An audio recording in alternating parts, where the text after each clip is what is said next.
దేవునికి మహిమ కలుగును గాక. హల్లెలూయా, హల్లెలూయా. ఈ ఉదయకాల సమయంలో కొద్ది నిమిషాలు దేవుని యొక్క వాక్యాన్ని మనం ధ్యానం చేసుకుందాం. మరి ఈరోజు నేను చెప్పేటువంటి వాక్యం పోయిన ఆదివారం చెప్పినటువంటి వాక్యాన్నే మరలా కంటిన్యూ చేస్తూ ఉన్నాను. పార్ట్ 3 అయిపోయింది ఇది. ఈ రోజుతో నాకు తెలిసే అంశం పూర్తయిపోవచ్చు. ఈ యొక్క అంశంలో 3 భాగాలుగా మరి మీకు చెప్పాలనేటువంటి నిర్ణయం తీసుకున్నాను. మొదటి భాగముగా కొండ ఎగువ భాగము, కొండ దిగువ భాగము అని 2 వారాల క్రితం నేను మీకు వాక్యం చెప్పడం జరిగింది. తర్వాత పోయిన ఆదివారం వచ్చేసరికి మరి ఆ యొక్క కొండ ఎక్కేటువంటి అనుభవమును మనము కలిగి ఉండాలి అని దేవుని యొక్క వాక్యములో కొన్ని విషయాలు నేను మీకు పోయిన ఆదివారం చెప్పాను. అలాంటి అనుభవము కనుక మనం కలిగి ఉండగలిగితే మనం ఏం చేయగలుగుతాం, ఏం చూడగలుగుతాం అని దేవుని యొక్క వాక్యములో కొన్ని విషయాలను నేను మీకు చెప్పడం జరిగింది. అయితే ఈ సమయంలో మరొక అంశం, ఇదే కొండ అనేటువంటి ఈ యొక్క పేరున మరొక అంశమును నేను మీకు చెప్పాలని ఆశపడుతున్నాను. అది ఎలాగా అంటే, మన జీవితంలో ఈ లోకములో మనం జీవించున్నప్పుడు, సజీవులుగా మనం ఈ లోకములో ఉన్నంత వరకు కొన్ని రకాలైనటువంటి కొండలు ఎక్కవలసినటువంటి అనుభవమును మనము కలిగి ఉండాలి. కొన్ని రకములైనటువంటి కొండలను మనము పైకి ఎక్కవలసినటువంటి అనుభవమును మనము పొందుకొని ఉండాలి. ఏంటి ఆ యొక్క కొండలు అని గనక మనం ఆలోచన చేస్తే, దేవుని యొక్క వాక్యములో మత్తయి సువార్త 6వ అధ్యాయము 13వ వచనం చదువుదాం. చూడండి. మమ్మను శోధనలోనికి తేక దుష్టుని నుండి మమ్మను తప్పించుము. చాలు. ఇక్కడ యేసయ్య తన శిష్యులకు పరలోక ప్రార్థన నేర్పించుచున్నటువంటి సందర్భములో ఆ యొక్క ప్రార్థనలో భాగముగా ఈ మాట కూడా ఆయన నేర్పిస్తున్నాడు. ఏంటి ఆ మాట అంటే, మమ్మను శోధనలోనికి తేక దుష్టుని నుండి మమ్మను తప్పించుము. చూడండి, ఇప్పుడు యేసయ్య నేర్పిస్తున్నాడు కదా, శిష్యులకు నేర్పిస్తున్నాడు కదా. ఆయన నేర్పించేటువంటి ఈ యొక్క మాటను ఆయన అనుభవంతో చెప్తున్నట్లుగా కూడా దేవుని యొక్క వాక్యాన్ని బట్టి మనము గ్రహించవచ్చు. ఎందుకంటే అనుభవంతో కూడినటువంటి మాటలు అది వేరే, అనుభవంతో కూడినటువంటి మాటలు అవి వేరే. ఫర్ ఎగ్జాంపుల్, మీకు చిన్న ఎగ్జాంపుల్ చెప్తాను. మొన్నే ఇప్పుడు శుక్రవారం మేమందరం ఒక 400 వాటర్ బాటిల్స్ కొన్నాం. ఆ బాటిల్స్ కొన్నప్పుడు ఆ షాప్ అయిన ఒక కవర్లో మూతలేసి ఇచ్చాడు. ఒక 400 మూతలు కావాలి అంటే కవర్లో మూతలేసి ఇచ్చాడు. మాకేమో 400 ఉంటాయి అని నమ్మకం లేదు మాకు. ఎందుకంటే చూడటానికి చాలా చిన్నగా ఉంది కవరు. ఈ 400 ఉంటాయా అని గంగాధర్ అడిగాడు. ఉంటాయి, 400కి ఇంకొక 10 మూతలు ఎక్స్ట్రానే ఉంటాయి తప్ప తక్కువ ఉండవు అన్నాడు. ఆయన కూడా లెక్క పెట్టలే. ఆయన కూడా ఉజ్జాయింపులో కవర్లు వేసేసి ఇచ్చేసాడు అనమాట. అందుకు మాకు డౌట్ వచ్చింది. 400 ఉంటాయా అంటే ఇంకా పైన ఉంటాయి తప్ప ఒక్క మూత తగ్గదు అన్నాడు. మాకు ఒకవేళ తగ్గితే రాజమండ్రికి మళ్ళీ అర్ధరాత్రి మేము ఎలా రాగలుగుతాం? అప్పుడు నీ షాప్ ఉండదు, పోనీ ఉదయం వస్తామంటే ఉదయాన్నే మేము విజయవాడ వెళ్ళిపోవాలి ఏంటి అని చెప్పి మధ్యలో సగం లెక్క పెడతాం మొదలెట్టారు. అందులో నేను కూడా లెక్క పెడతాం మొదలుపెట్టా. లెక్క పెట్టేసరికి 200 మూత లెక్క పెట్టేసాం. సగం లెక్క పెట్టేసేసరికి మేము లెక్క పెట్టిన 200 కొద్దిగా తక్కువ ఉన్నాయి, మిగతా ఏమో ఇంకా ఎక్కువ కనబడుతున్నాయి. వెంటనే అర్థమైపోయింది మాకు, ఇది ఖచ్చితంగా 400కి ఎక్కువే ఉంటాయిలే అనుకుని ఓకే వెళ్ళొస్తాం అని చెప్పి మేము వెళ్ళిపోతాం. ఇంకా కారు ఎక్కేస్తుంటే ఆయన అంటున్నాడు, మేము చెప్పాగా 400 పైన ఉంటాయని చెప్పాగా అంటున్నాడు. ఆయన పెద్ద ఆయన, వయసులో కూడా పెద్ద ఆయనే. గమనించండి, అనుభవంతో చెప్పాడు ఆయన 400 పైనే ఉంటాయని. నిజంగా 400 పైనే ఉన్నాయి. మాకు అది చూసేసరికి అర్థం కాక 4 గంటలు ఉంటాయా అని మేము అనుమానపడ్డాం. ఇక్కడ అనుభవంతో చెప్పేటువంటి మాట ఏదైనా సరే ఎలా ఉంటుందంటే అది ఖచ్చితంగా ఉంటుంది. ఇక్కడ యేసయ్య తన శిష్యులతో చెప్తూ ఏమంటున్నాడు, మీరు ప్రార్థన చేసినప్పుడు ఏమని చేయాలి? శోధనలోనికి తేక దుష్టుని నుండి మమ్మను తప్పించు. ఎందుకు? దానికి 2 అధ్యాయాలు ముందుకు వెళ్తే 4వ అధ్యాయములో, మత్తయి సువార్త 4వ అధ్యాయములో యేసయ్య ఈ అపవాది చేత ఏ రకంగా శోధింపబడ్డాడో, అపవాది చేత యేసయ్య ఎక్కడికెక్కడికి ఆయన మరి తీసుకుని వెళ్ళి మరి ఆయన ఆ అపవాది చేత ఏ విషయాలలో ఆయన శోధింపబడ్డాడో ఈ విషయాలన్నీ 4వ అధ్యాయంలో మనకి స్పష్టంగా కనబడుతూ ఉంటాయి. రాళ్ళను ఏం చేసి తినమన్నాడు? రొట్టెలుగా చేసుకొని తిను. మామూలుగా చెప్పాడు అన్నమాట, సింపుల్గా ఏం చెప్పలా. దానికి ఒక లాజిక్ ఉంటుంది అక్కడ. నువ్వు దేవుని కుమారుడు అయితే ఎలా చెయ్యి అన్నాడు. గమనించండి ఒకసారి. నువ్వు పలానా పేరు చెప్పి నువ్వు ఆ పేరు కలవడం అయితే ఎలా చెయ్యి అంటే మనం ఏం చేసేస్తాం? నా పేరు నిలబెడతారు, నా ఇంటి పేరు నిలబెడతారు, నా ఊరి పేరు నిలబెడతారు అన్నట్టుగా మనం ఏం చేస్తామంటే అలాంటి ట్రిక్లుగా పడిపోయి ఏదైనా అలాంటి పనులు చేసేస్తామేమో. కానీ యేసయ్య అలాంటి శోధనలు ఎన్ని వచ్చినా, అలాంటి శోధనలతో ఎలా ట్రై చేసినా యేసయ్య మాత్రం ఏ శోధనలోనూ కూడా పడిపోలేదు. తర్వాత ఇంకా మనం ఆలోచన చేస్తే నువ్వు పైకెక్కి కిందకి దూకే ఏమవ్వాలంట? పైకెక్కి కిందకి దూకితే నీ దూతలు వచ్చి నిన్ను పట్టుకుంటారు కదా. తర్వాత ఇంకొక రకంగా శోధిస్తూ ఏమంటాడంటే, నీవు నా యొక్క కాళ్ళకు ఏం చేయాలి? చాగిలపడి నమస్కారం చేయి. ఆ మాట ఎక్కడ తీసుకెళ్ళడుతున్నాడు? మనం ఆ వచనంలో మనం చదివితే మిగుల పైకి తీసుకుని వెళ్ళి 8వ వచనంలో ఏమంటున్నాడు?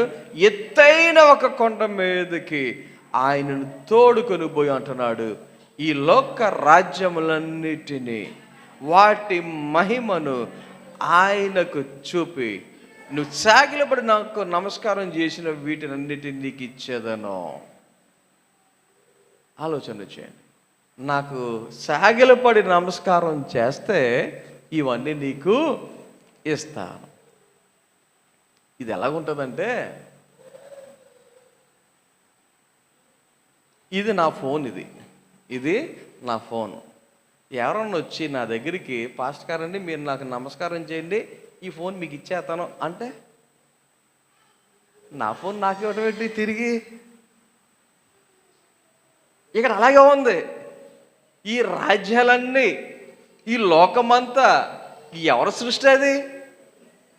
అది ఎవరికి సంబంధించింది? అది అయితే అపవాది చూడండి, నువ్వు నాకు నమస్కారం చేయొచ్చు కదా, చేస్తే ఇవన్నీ నీకు ఇచ్చేస్తాను కదా. అపవాది మనలను ఎలా శోధిస్తాడంటే మనకే చూపెట్టి మనలను ఏదోలాగా ఆకర్షించి మనలను పడేసి, శోధనలో పడేసి, లేకపోతే ఏదోలాగా మనలను వాడు వశం చేసుకుని మనలను దేవుని నుంచి దూరం చేయాలన్నదే వాడి యొక్క కుతంత్రం.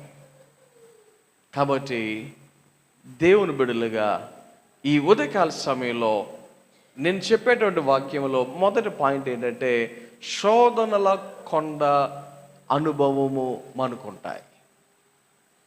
ఏ కొండ ఎక్కాలి అంటే శోధనల కొండ అనేది ఒకవేళ మనము ఎక్కాలి.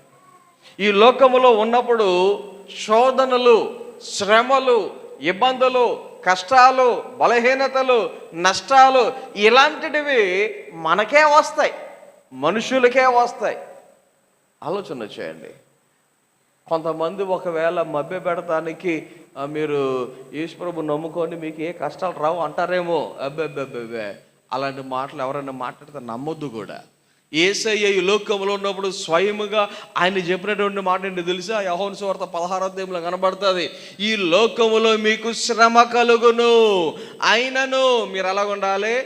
ధైర్యంగా ఉండాలి. కారణం ఏంటంటే ఈ లోకాన్ని నేను జయించి ఉన్నాను అనేటువంటి మాటను ఆయన తెలియచేస్తూ ఉంటాడు. ఈ లోకములో శ్రమ కలుగుతుంది అనే చెప్పాడు, కానీ అబ్బే శ్రమలు ఉండో, కష్టాలు ఉండో, ఇబ్బందులు ఉండో అలా ఏం చెప్పలేదు ఆయన. సో మనం దేని గుండా వెళ్ళాల్సి ఉన్న పరిస్థితులు ఉంటాయంటే శ్రమల గుండా వెళ్ళవలసిన పరిస్థితులు ఉంటాయి. శ్రమల గుండా వెళ్ళవలసిన పరిస్థితులు ఉంటాయి. శోధనల గుండా వెళ్ళవలసిన పరిస్థితులు ఉంటాయి. బలహీనతల గుండా వెళ్ళవలసిన పరిస్థితులు ఉంటాయి. నష్టాల ద్వారా మనం వెళ్ళవలసిన పరిస్థితులు ఉంటాయి.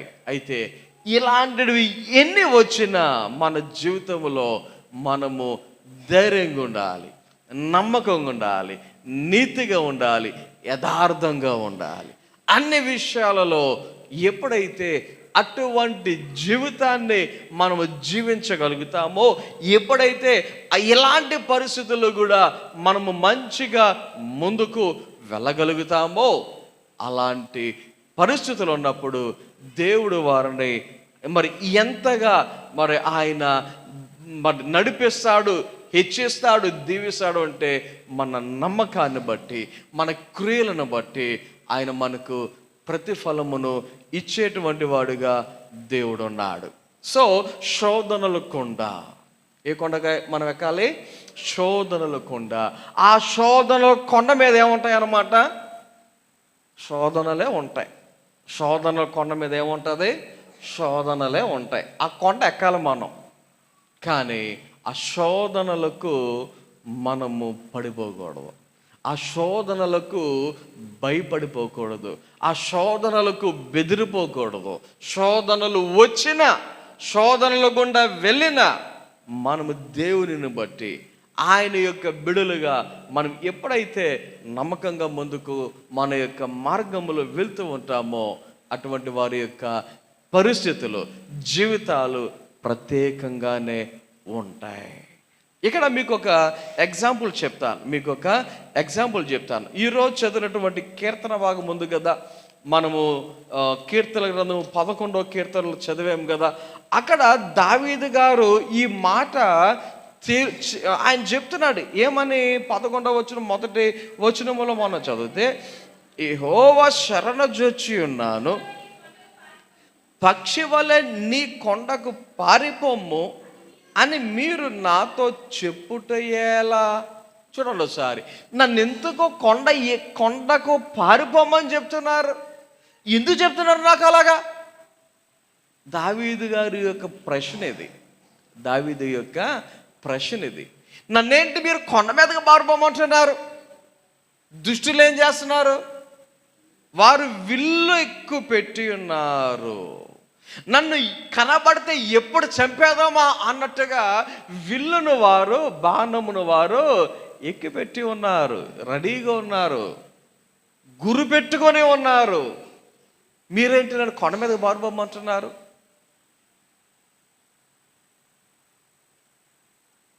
కొండ ఎక్కి పారిపోవటం. మీకు ఒక వ్యక్తిని జ్ఞాపకం చేస్తా. ఆదికాండంలో 19వ అధ్యాయంలో లోతు అనేటువంటి వ్యక్తి మనకు కనబడుతూ ఉంటాడు. ఆదికాండము 19వ అధ్యాయంలో లోతు అనేటువంటి వ్యక్తి మనకు కనబడుతూ ఉంటాడు. 17వ వచనంలో దూతలు లోతును తన యొక్క భార్యను, 2 కుమార్తెలను తోడుకొని బయటికి తీసుకుని వచ్చిన తర్వాత ఆ దూతలు లోతుతో చెప్తున్నటువంటి మాట ఏంటంటే, నీ ప్రాణమును దక్కించుకొనున్నట్లు పారిపోమ్ము, వెనుకకు చూడకు, ఈ మైదానములో ఎక్కడ నిలవవద్దు, నువ్వు నశించిపోకుండా ఎక్కడికి వెళ్ళాలి? ఆ పర్వతమునకు పారిపోమ్ము. ఎక్కడికి వెళ్ళిపోమన్నారు? పర్వతమునకు పారిపో. ఎందుకు పర్వతం ఎందుకు ఎక్కమన్నారు? నువ్వు నశించిపోకుండాన్నట్లు. ఎందుకంట? నశించిపోకుండాన్నట్లు. నువ్వు బ్రతకాలి అంటే, నువ్వు చావకుండా ఉండాలి అంటే ఎక్కడికి వెళ్ళిపోమన్నాడు దేవుడు? ఒక పర్వతమును చూపెట్టి ఆ పర్వతమునకు నీవు ఎక్కి వెళ్ళిపో. వెళ్తూ వెళ్తూ కొన్ని కండిషన్స్ చెప్పాడు. ఒకటే, వెనుకకు చూడకు. నువ్వు వెళ్ళేటప్పుడు ఏం చేయొద్దు? వెనుకకు చూడకు. రెండోది ఏం చెప్పాడు? ఈ మైదానములో ఎక్కడ నిలువకు. ఇప్పుడు పరిగెట్టినప్పుడు కానీ, స్పీడ్గా వెళ్ళినప్పుడు కానీ ఆయాసం వస్తుందా రాదా? ఈ రోజుల్లో తిండికి కుర్రోళ్ళకు, పెళ్ళి కాను కుర్రోళ్ళకు కూడా 4 మెట్లు ఎక్కితే ఆయాసపడిపోతున్నారు అనుకోండి, ఇది వేరే సంగతి. జనరల్గా మనం హడావిడిగా స్పీడ్గా నడిచినా పరిగెట్టినా ఆయాసం అనేది వస్తుంది. అది వచ్చినప్పుడు మనం ఏం చేస్తామంటే కాసేపు ఆగటమో, కాసేపు కూర్చోవటమో, ఏదో మనం ఆ ఆయాసం పోయే వరకు రిలాక్స్ అవ్వటానికి ప్రయత్నం చేస్తాం కదా. కానీ ఇక్కడ దేవుడు ఇచ్చినటువంటి ఆ యొక్క కండిషన్ ఏంటంటే, ఎక్కడ నువ్వు నిలువవద్దు, అంటే ఆగొద్దు, వెళ్ళు. వెనక్కు కూడా చూడొద్దు, వెళ్ళు. అయితే లోతు ఏమన్నాడు తెలుసా? దేవుడితో చెప్తున్నటువంటి మాట, అలాగూ కాదు ప్రభువా. ఎలా కాదంట? దేవుడు ఒక మాట చెప్పాడు అంటే ఆలోచన లేకుండా చెప్తాడా? దేవుడు ఒక మాట చెప్పాడంటే ఆయన ఏ ఉద్దేశం లేకుండా చెప్తాడా? గమనించండి ఒకసారి. జనరల్గా నేను ఏదైనా ఒక మాట చెప్పాను అంటే చాలా ఆలోచన చేసి దానికి సంబంధించినటువంటి ప్రతి పరిస్థితులను నేను పిల్లల్ని కంట్రోల్ పెట్టండి, లేకపోతే బయటగా తీసుకెళ్ళిపోండి.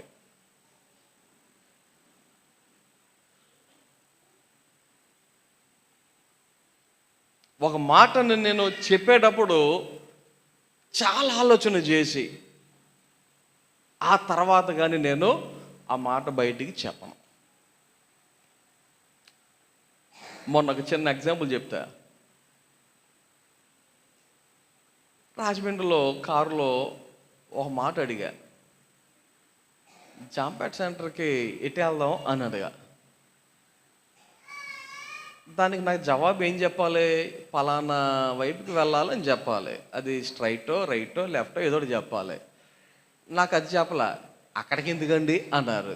ఈ లోపల రోడ్డు వచ్చేసింది, మలుపు తిప్పకపోతే వెనకాల ట్రాఫిక్, పక్కన ట్రాఫిక్, కాబట్టి నేను తిప్పేసిన తర్వాత వాళ్ళ డౌట్లన్నీ అడిగేసిన తర్వాత, అయ్యో అలాగైతే ఇటు వెళ్తే దగ్గరగా త్వరగా వెళ్ళిపోతుంది కదా అన్నారు. నేను అడిగినప్పుడు ముందు ఆ మాట చెప్తే అటే వెళ్దాం, నువ్వు ఆ మాటకి జవాబు చెప్పకుండా ఎందుకండి అక్కడికి ఎందుకండి అని చెప్పేసి నువ్వు సోది మాట్లాడావు, కాబట్టి ఇప్పుడు ఇంకా టైం లేదు అన్నాను నేను. ఆలోచన చేయండి. దేవుడు లోతుకి నీవు వెనుకకు తిరగొద్దు, మైదానంలో నిలవద్దు, ఆ పర్వతానికి నువ్వు ఎక్కిపో అని చెప్పేసి అంత క్లియర్ కట్గా చెప్తే లోతు ఏమాట ఉన్నాడు? అలా కాదు ప్రభువా. సరే, ఇంకేమన్నాడు? నీ కటాక్షము నీ దాసుని మీద వచ్చినది, నా ప్రాణము రక్షించటం వలన నీవు నా ఎడల కనపరిచిన నీ కృపను కనపరిచితివి. నేను ఆ పర్వతమునకు తప్పించుకొని పోలేను, ఈ కీడు నాకు సంభవించి చచ్చిపోదురేమో. ఇదిగో పారిపోవుటకు ఈ ఊరు సమీపంలో ఉన్నది, అది చిన్నది, నన్ను అక్కడికి తప్పించుకొని పోనేమో, అది చిన్నది కదా, నేను బ్రతుకుతానని చెప్పినప్పుడు ఆయన, ఇదిగో నీవు చెప్పిన ఈ ఊరు నాశనము చేయను, ఈ విషయంలో నీ మనవి ఆలకించి నువ్వు త్వరపడి అక్కడికి తప్పించుకొని పొమ్ము, నీవు అక్కడ చేరు వరకు నేను ఏమీ చేయలేను నేను.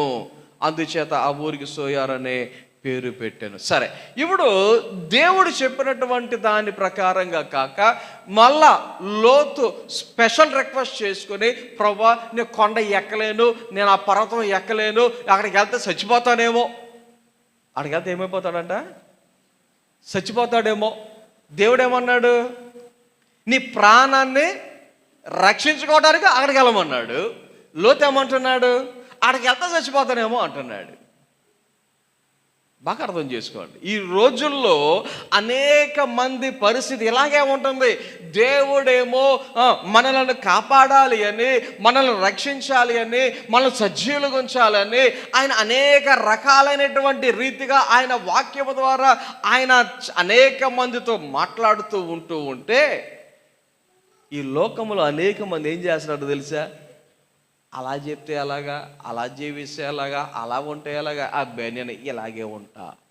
మళ్ళీ దానికి కూడా ప్రభువా కాపాడు, ప్రభువా నువ్వే సహాయం చేయి, ప్రభువా నీవే నాకు దిక్కు. ఎలాగా? ఆయన చెప్పినట్టు చేరు, ఆయన చెప్పినట్టు నడవరు. మనం అనుకున్న దాని ప్రకారంగా మనం వెళ్ళిపోయి మరలా ప్రార్థన చేసేస్తాం దేవునికి, ప్రభువా నేను ఎలాగ ఉంటా, నాకు సహాయం చేయి, నన్ను కాపాడు, నన్ను నడిపించు అన్నట్టుగా. అయితే గమనించండి, దేవుడు చెప్పాడు, సరే వెళ్తానంటున్నావు కదా, వెళ్ళు, నువ్వు వెళ్ళే వరకు నేనేం చేయను అన్నాడు. లోతు వెళ్ళాడు. వెళ్ళి ఆ ఊరికి సోయారు అనేటువంటి పేరు కూడా పెట్టినట్టుగా దేవుని యొక్క వాక్యంలో మనందరికీ తెలుసు. ఓకే, బాగానే ఉంది. కానీ ఆ ఊరిలో ఏదైతే కోరుకున్నాడో ఆ ఊరు వెళ్ళిన తర్వాత అక్కడ ఏమైనా ధైర్యంగా ఉన్నాడా? అక్కడ ఏమైనా లోతు అతని కుటుంబం మరి అక్కడ ఏమైనా వాళ్ళు సుఖంగా ఉన్నారా?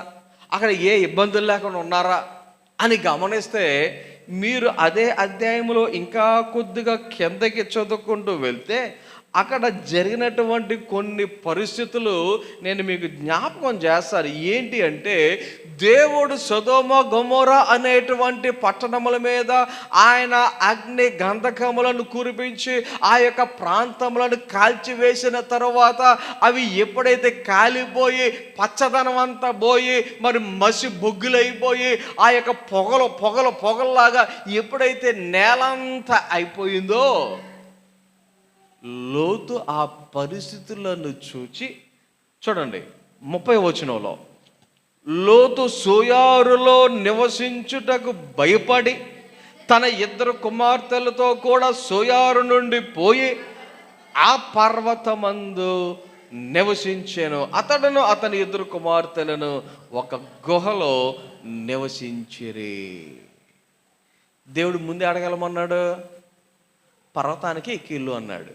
దేవుడు ముందు ఎక్కడికి వెళ్ళమని చెప్పాడు? పర్వతానికే ఎక్కువ వెళ్ళు అన్నాడు. అయితే లోతు ఏం చెప్పాడు? అక్కడికి వెళ్తే నేను చచ్చిపోతానేమో అన్నాడు.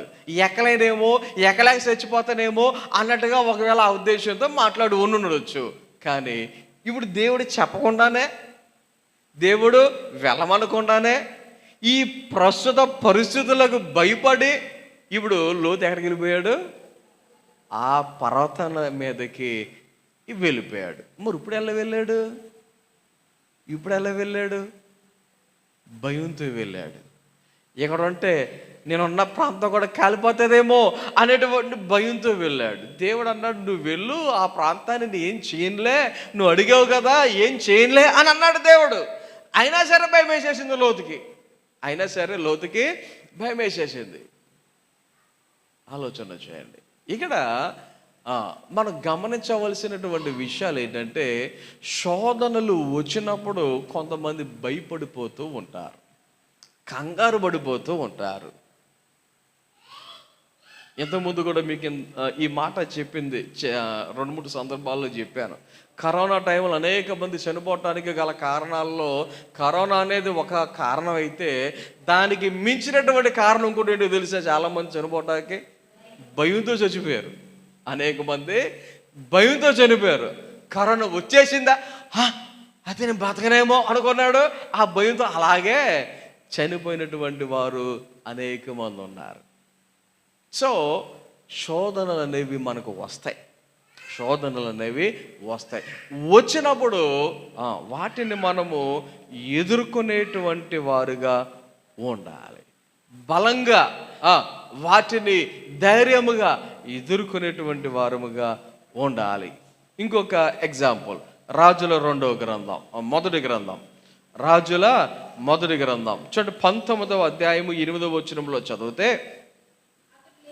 ఆ ఆ ఆ దేవుని పర్వతం అని పేరు పెట్టబడిన హోరేబునకు వచ్చి అచ్చట ఉన్న ఒక గుహలో చేరి బస చేశాడు.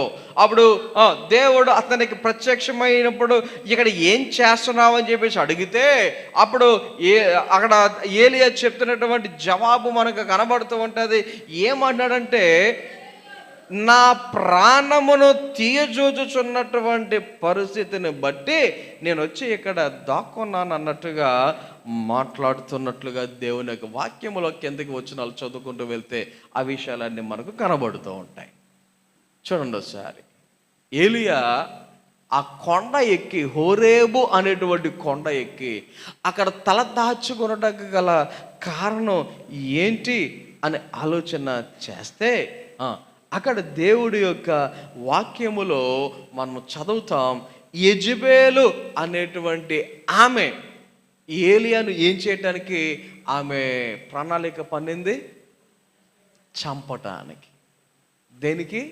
యెజబెలు అనేటువంటి ఆమె ఏలియాను చంపటానికి ప్రయత్నం చేసింది. మొదటి 3 వచనాల్లో చదివితే ఆ విషయాలు మనకు కనబడతాయి.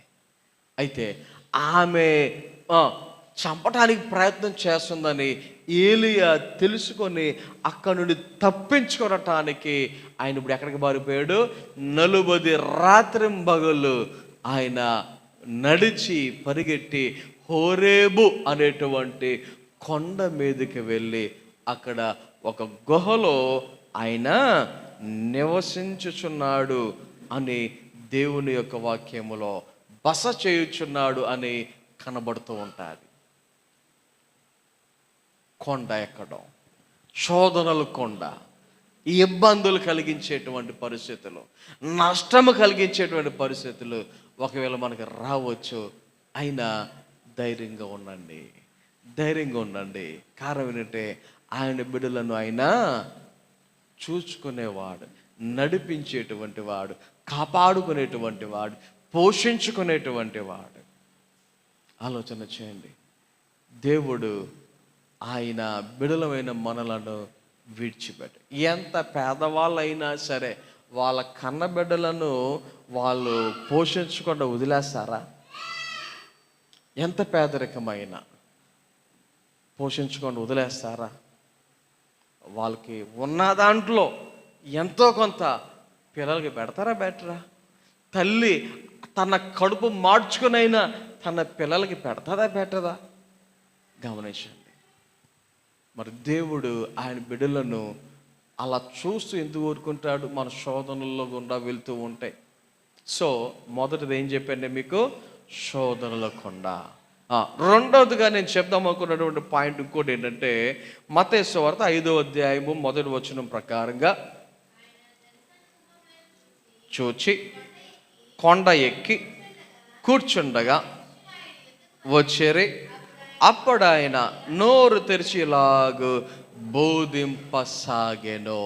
ఈ కొండ మీద ఆయన ఏం చేస్తా ఉన్నాడు అంటే బోధించుచూ ఉన్నాడు. ఇంకొక మాటలో చెప్పాలంటే వాక్యం చెప్తా ఉన్నాడు. యేసు ఏం చేస్తున్నాడు? వాక్యాన్ని చెప్తా ఉన్నాడు. కొండ మీద ఆయన కూర్చుండి వాక్యమును బోధింప ఆరంభించెను. ధన్యతల కొండ అంటారు దీనినే ధన్యతల కొండ అంటారు. ఈ యొక్క 5వ అధ్యాయంలో మనం చదివితే వీరు ధన్యులు, వీరు ధన్యులు, వీరు ధన్యులు, వీరు ధన్యులు అని అనేకమైనటువంటి వచనాలు మనకు కనబడుతూ ఉంటూ ఉంటాయి. మనకి ఆలోచన చేయండి ఒకసారి. ఆ కొండ ఏ కొండ అంటే వాక్యపు కొండ. ఏ కొండ చెప్పండి? వాక్యపు కొండ. దేవుని బిడ్డలుగా వాక్యపు కొండ అనేటువంటి అనుభవంలోనికి మనము వెళ్ళాలి. అంటే ఇంకొక మాటలో చెప్పాలంటే వాక్యమును మనము కలిగి ఉండాలి. ఏం కలిగి ఉండాలి చెప్పండి? వాక్యమును మనము కలిగి ఉండాలి. ఇప్పుడు జనరల్గా ప్రస్తుత పరిస్థితుల్లో ఎలాగ ఉన్నాయి పరిస్థితులు అంటే, కొన్ని సంవత్సరాల క్రితం నిరక్షరాస్యత ఎక్కువ ఉన్నప్పుడు బైబిల్ ఉన్న చదవలేనటువంటి పరిస్థితులు ఉన్నాయి. బైబిల్ ఉన్న చదవలేనటువంటి పరిస్థితులు ఉన్నాయి. మరి ప్రస్తుత కాలములో చదువు అనేది జనరల్గా అందరికీ దొరుకుతుంది, అందరూ చదవగలుగుతున్నారు కదా. అంటే చదువైతే ఉంది, కానీ బైబిల్ అందరూ చదువుతున్నారా? ముఖ్యంగా దేవుని బిడ్డలు, క్రైస్తవులు, విశ్వాసులు, మందిరానికి వచ్చేటువంటి వారు ఎంతమంది వాక్యాన్ని ప్రతిరోజు అనుదినము మీ జీవితంలో చదవగలుగుతున్నారు? ఆలోచన చేయండి. వాక్యము అనేటువంటి అనుభవము మనం కలిగి ఉండాలి. ఇంకో మాట చెప్పమంటారా? వచ్చే ఇంకా కొన్ని సంవత్సరాలలో ఎలాంటి మార్పులు వస్తాయో మనకు తెలియదు.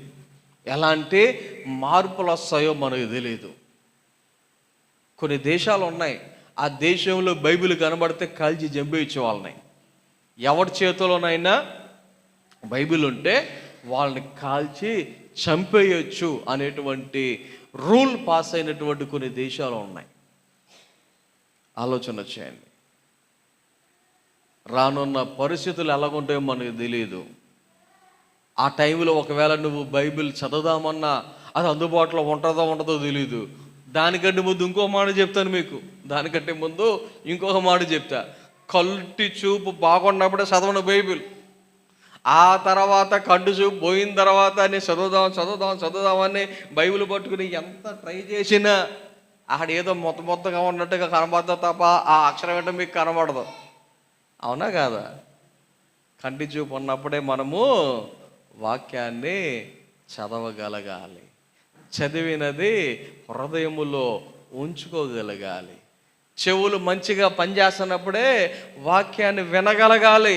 తర్వాత వయసు పెరిగిన తర్వాత ఏమంటే నాకు వినబడతలేదు, నాకు మీరు ఏం చెప్తున్నారో వినబడతలేదు అనేటువంటి పరిస్థితి వచ్చే వరకు ఆగొద్దు. దేవుడు మోషేతో ఒక మాట అంటూ ఉంటాడు. 24వ అధ్యాయము నిర్గమకాండములో మనం చదివితే అక్కడ మోషేతో దేవుడు చెప్పిన మాట 24వ అధ్యాయం 12వ వచనం చూడండి. ఇట్లా నీవు కొండ ఎక్కి నా యొద్దకు వచ్చి అచ్చట ఉండుము, నీవు వారికి బోధించినట్లు నేను వ్రాసిన ఆజ్ఞలను, ధర్మశాస్త్రమును, రాతి పలకలను నీకు ఇచ్చేదను. నువ్వు ఎక్కడెక్కమన్నాడు దేవుడు మోషేను? కొండెక్కు. కింద ఉంటేనే దేవుడు ఇవ్వచ్చుగా, కొండ ఎక్కకుండానే దేవుడు ఇవ్వచ్చుగా. ఆలోచన చేయండి. ఈ 2 వారాల నుంచి మీరు చెప్తూనే వస్తాను, కొండ ఎక్కడం అంటే అంత ఆషామాషి కాదు. కొండ ఎక్కడం అంటే అంత ఈజీ కాదు, అంత సులువైనటువంటి విషయం అయితే కాదు, చాలా కష్టం. ఆ కొండెక్కాలి అంటే సరైనటువంటి ఆరోగ్యం ఉండాలి, సరైనటువంటి బలం ఉండాలి, సరైనటువంటి పరిస్థితులు మనం కలిగి ఉండాలి. అప్పుడు కానీ పైకి ఎక్కలేం. కానీ దేవుడు అంటున్నాడు, నువ్వు పైకి రా, పైకి వస్తాను, నీకేం చేస్తాను? నీకు ఆజ్ఞలను ఇస్తా, వాక్యాన్ని ఇస్తా, ఆ రాతి పలకలను ఇస్తా, ఆ ధర్మశాస్త్రాన్ని ఇస్తా.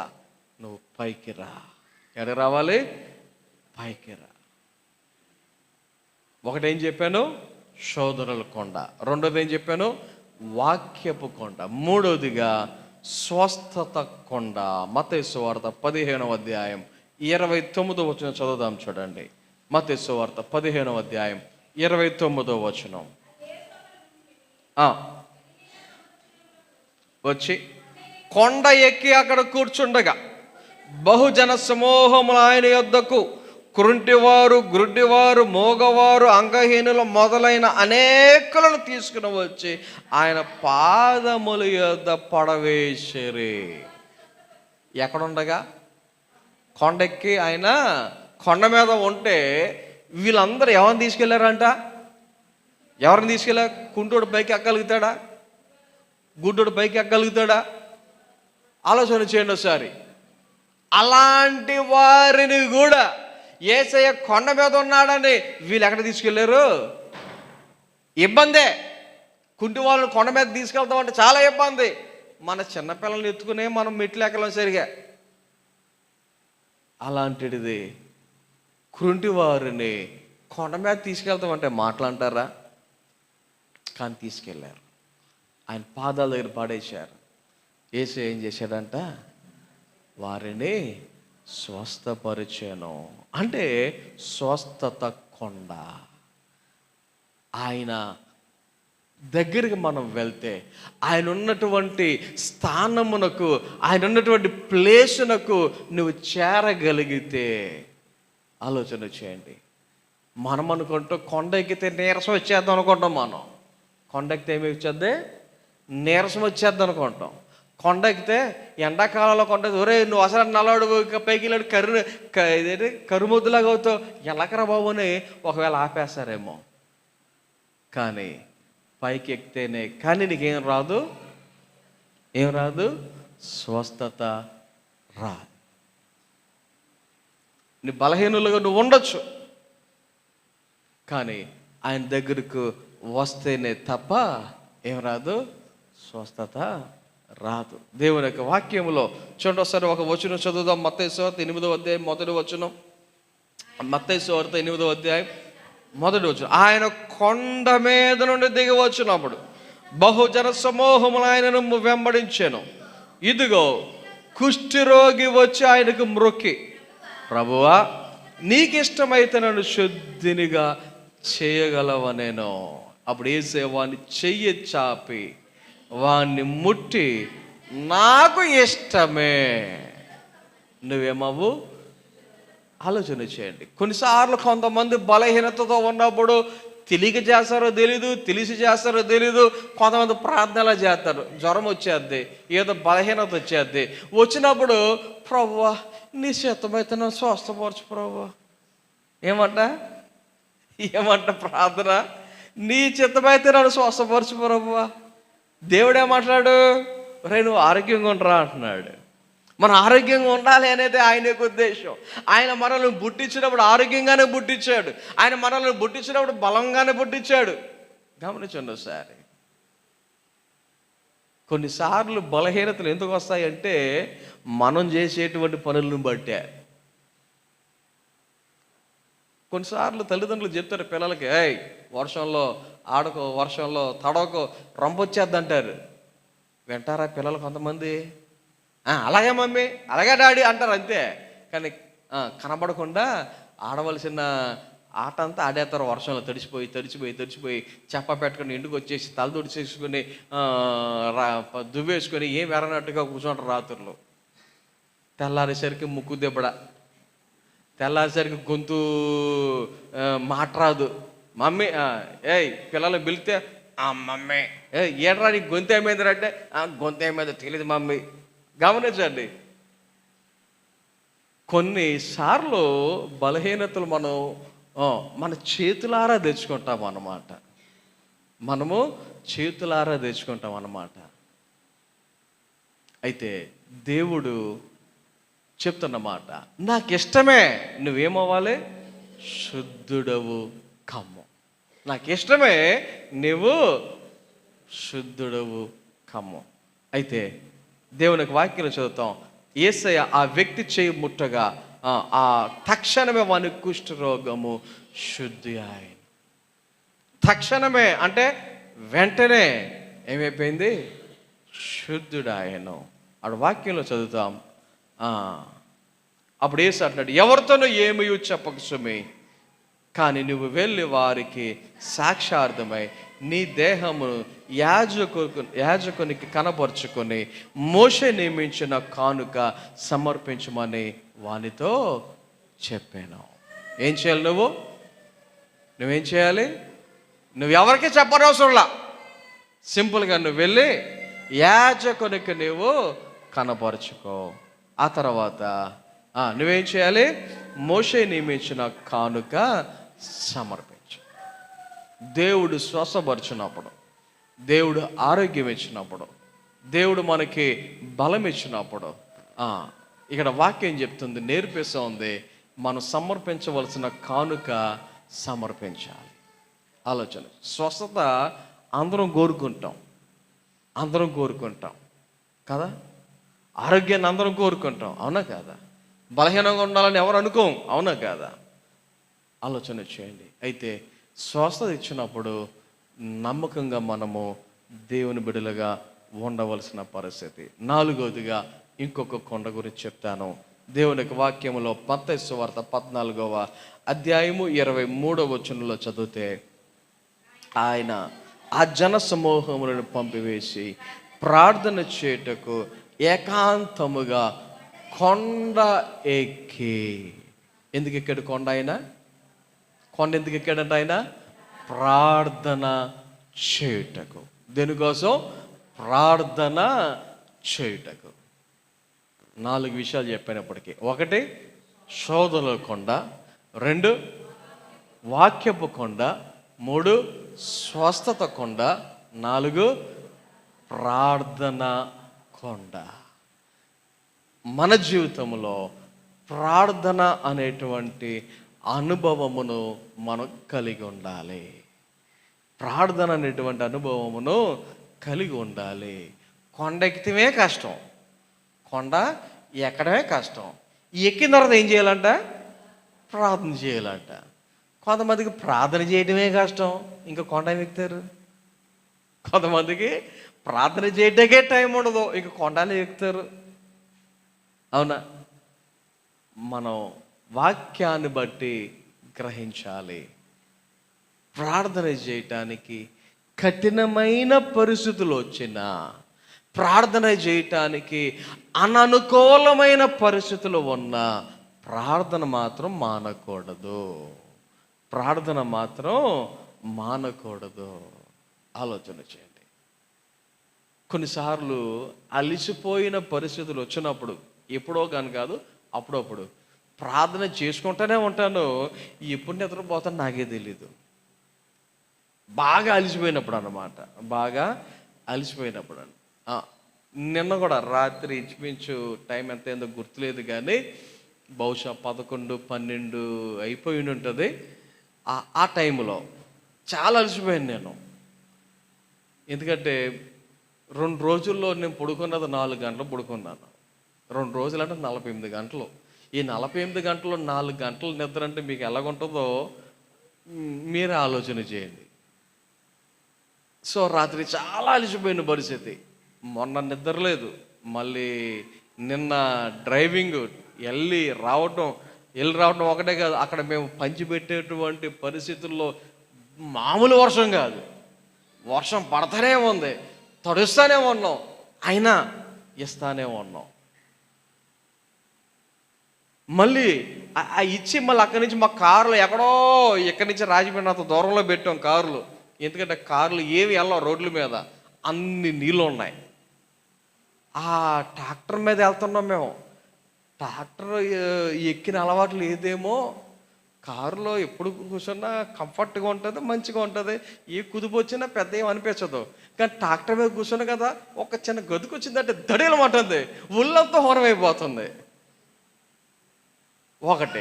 2వది, రోడ్డు మీద గతుకులు ఉన్నప్పుడు కనబడితే బ్రేక్ వేసి మిల్లుగా దించుతాం. అక్కడేమో నీళ్లు, ఎక్కడ కొంత ఉందో తెలియదు, ఎక్కడ కొయ్యిందో తెలియదు, ఎక్కడ స్పీడ్ బ్రేకర్ ఉందో తెలియదు, ఎక్కడ డ్రైనేజ్ ఉందో తెలియదు. ఒక చోట అయితే ట్రాక్టర్ బోల్తా పడిపోయిందేమో అనేటువంటి పరిస్థితి వచ్చింది. మాకు భయం వేసింది, అంత గోతులో పడిపోయింది ట్రాక్టర్. ఆంధ్ర ఒక్కసారి అలా పెద్ద కుదుపు వచ్చేసరికి పడిపోయామేమో అనుకున్నాం. ఆలోచన చేయండి ఒకసారి. భయంకరమైనటువంటి పరిస్థితుల్లో అయితే దేవుడు అంతలాగున ఉన్న ఓపిక ఇచ్చాడు. రాత్రి వాక్యం చెప్పడానికి ముందు పాస్టర్ గారు ఏమన్నా తెలుసా, ఎందుకో చాలా నీరసంగా ఉంది నాకు, మీరు చర్చికి వెళ్ళిపోండి, ఒక్క పావుగంట నడుము వాల్చి నేను వస్తానని చెప్పి వెళ్ళిపోమన్నాను. అలారం పెట్టుకొని 8:15కి అలారం పెట్టుకొని లేచి అప్పుడు నేను రాత్రి చర్చికి రావడం జరిగింది. అలసట. అయితే ఎంత అలసట వచ్చినా ప్రార్థన ఏం చేయకూడదు, మానకూడదు. గమనించండి, అది మనకి చాలా ప్రాముఖ్యమైంది. ఆ ప్రాముఖ్యతను నువ్వు గ్రహించినప్పుడు ప్రార్థన ఎప్పుడు నువ్వు మానవు. ప్రార్థన ఎప్పుడు కూడా నువ్వు మానవు. ప్రార్థన కొండ. తర్వాత 5వదిగా ఆలోచన చేస్తే ఇదే మత్తయి సువార్త 17వ అధ్యాయము 1వ వచనం చదువుదాం. 6 దినములైన తరువాత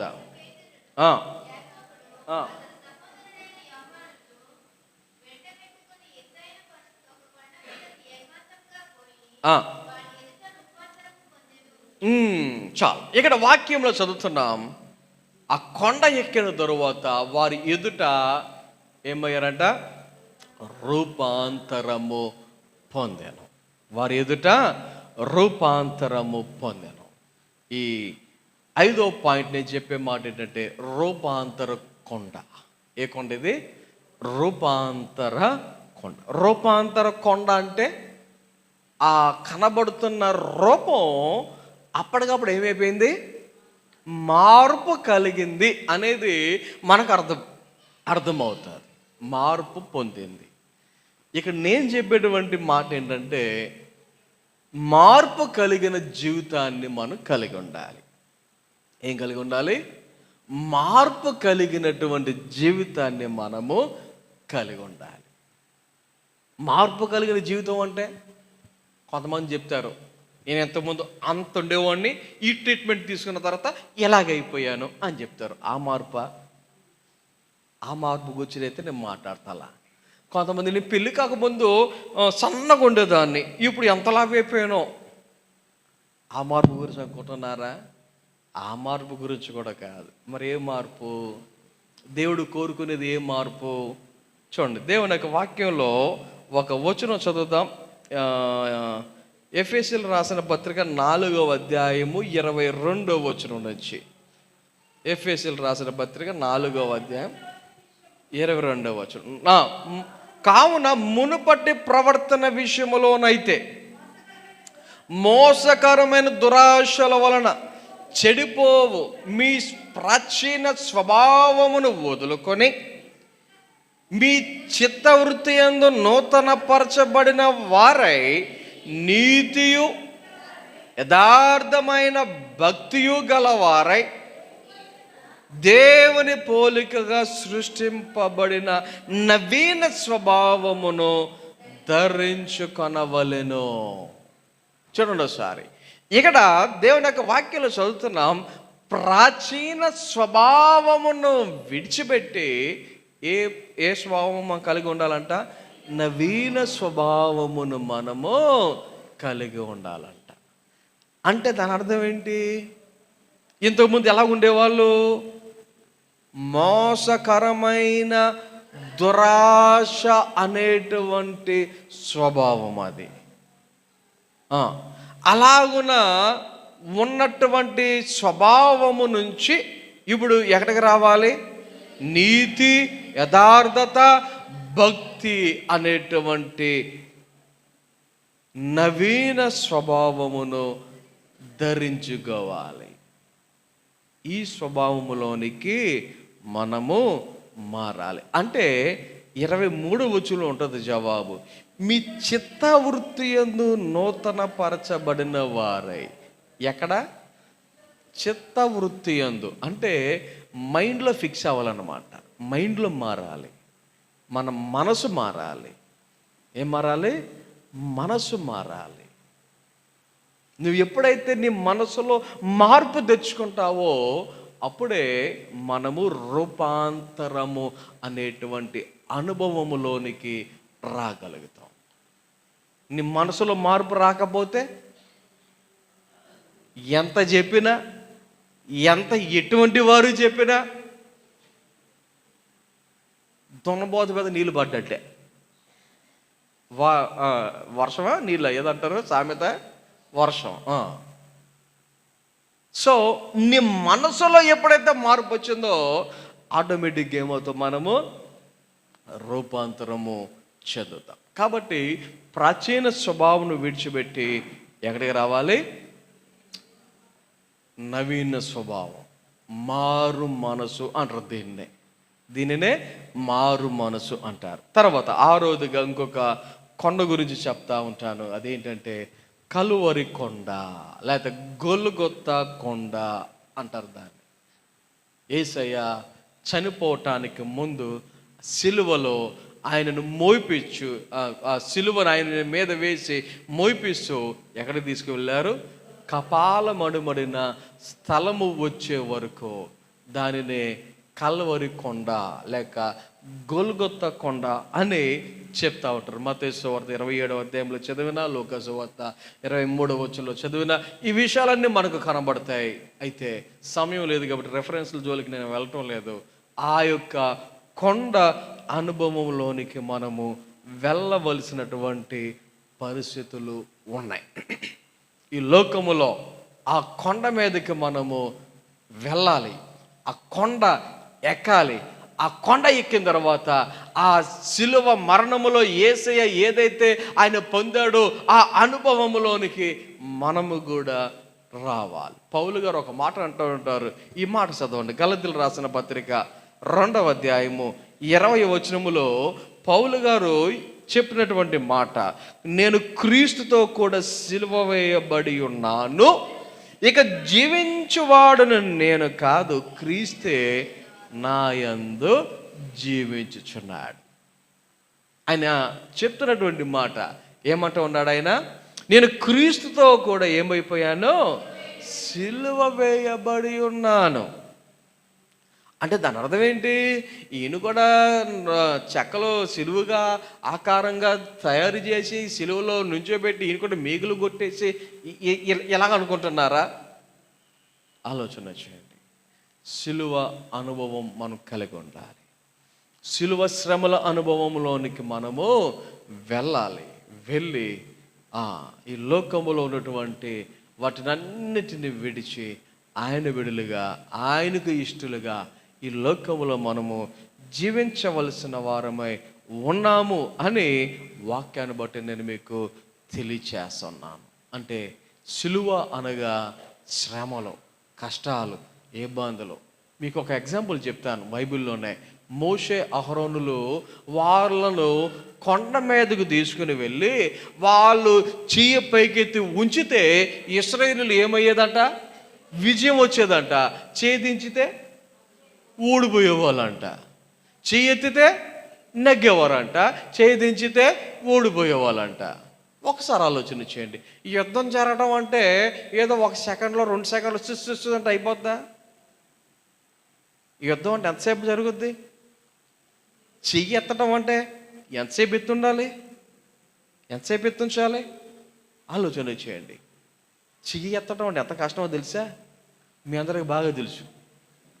మీ అందరికీ బాగా తెలుసు. ఆరాధన జరుగుతున్నప్పుడు ఎవరు ఎంత ఎక్కువసేపు చెయ్యి ఎత్తగలుగుతారో అప్పుడప్పుడు నేను గమనించుకుంటూ ఉంటాను. అప్పుడప్పుడు నేను గమనించుకుంటూ ఉంటాను. ఎంతమంది ఎక్కువసేపు ఉంచారు, ఎంతమంది వెంటనే దించేశారు, ఎవరు ఎత్తకుండా ఉన్నారు, అవి కూడా అప్పుడప్పుడు చూసుకుంటూ ఉంటాను. మనసులో దాచుకుంటాను అంతే, బయటికి ఎవరికి చెప్పను, మిమ్మల్ని అడగను. ఆలోచన చేయండి ఒకసారి. ఇక్కడ మోషే అహరోనులు చెయ్యి ఎత్తినంతసేపు ఇశ్రాయేలీయులు ఏమయ్యేవారు? నగ్గేవారు. ఒకవేళ నొప్పి వస్తుందని చెప్పేసి ఆయన దించితే ఓడిపోయేవారంట. అయ్యయ్యో ఇలా కాదు అని చెప్పి మోషేకి అహరోనుకి ఒక పెద్ద రాయి తీసుకొచ్చి ఆవిడ రాయి పెట్టి మీకు నుంచుంటే కాళ్ళు పీకుతాయేమో కూర్చోండి అని కూర్చోబెట్టారు. కూర్చోబెట్టినా సరే చెయ్యేంటి పరిస్థితి?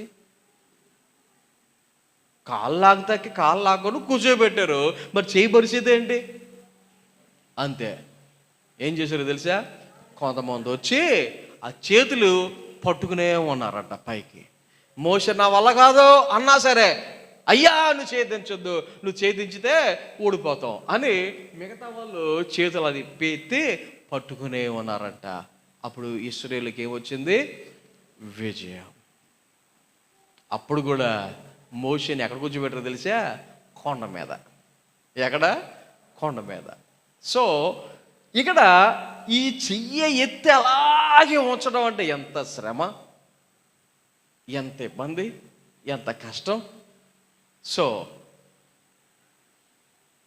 కష్టము, ఇబ్బంది అనేటువంటి పరిస్థితులు వచ్చినా, చావు అనేటువంటి పరిస్థితులు వచ్చినా దేవునిని మనం ఏం చేయకూడదు, విడిచిపెట్టకూడదు. సో కలువరి కొండ అనుభవం లేక గొల్గొతా కొండ అనుభవంను మనం కలిగి ఉంటాం. ఆఖరిగా ఒక్క మాట చెప్పి వాక్యాన్ని ముగిస్తాను. ఒలీవల కొండ అనుభవం. ఏ కొండ ఇది? ఒలీవల కొండ అనుభవం. మత్తయి సువార్త 28వ అధ్యాయము 16వ వచనం.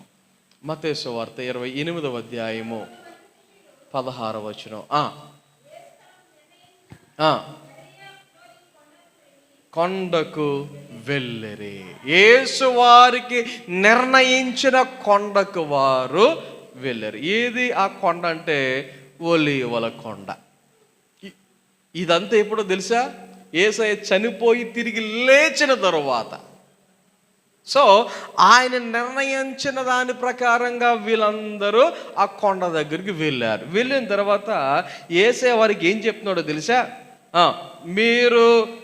మీకు సర్వాధికారం ఇవ్వబడింది కాబట్టి మీరు వెళ్ళి సమస్త జనులను శిష్యులనుగా చేయుడి. ఏం చేయాలి? శిష్యులుగా చేయుడి.